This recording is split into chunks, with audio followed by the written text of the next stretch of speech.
نحمده ونصلي على رسوله الكريم اما بعد. ماں باپ ہمارے لیے زمین پر اللہ تعالیٰ کی رحمت کا سایہ ہے. رسول اللہ صلی اللہ علیہ وسلم نے فرمایا ماں کے پیروں تلے جنت ہے. باپ کی رضا میں اللہ تعالیٰ کی رضا ہے. اللہ تعالیٰ کے نزدیک والدین کا اتنا مقام ہے کہ فرما بردار بچہ اپنے والدین کی طرف محبت سے دیکھے تو اس کو مقبول حج کرنے کا ثواب ملتا ہے. ہمیں اپنے والدین کا ادب کرنا چاہیے. جب وہ کچھ کہیں تو توجہ اور دھیان سے سننا چاہیے. جب وہ کسی کام کو کہیں تو ان کا حکم پورا کرنے میں جلدی کرنی چاہیے.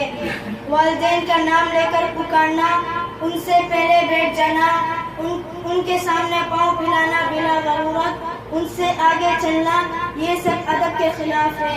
ان سب کاموں سے بچنا چاہیے. ہمیں اپنے والدین کے لیے یہ دعا بھی مانگتے رہنی چاہیے. رب ارحمهما كما ربياني صغيرا.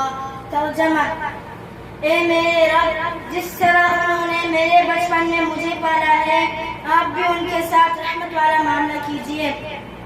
اللہ تعالی ہم سب کو والدین کا ادب کرنے کی توفیق عطا فرمائے. آمین. وآخر دعوانا ان الحمد للہ رب العالمین.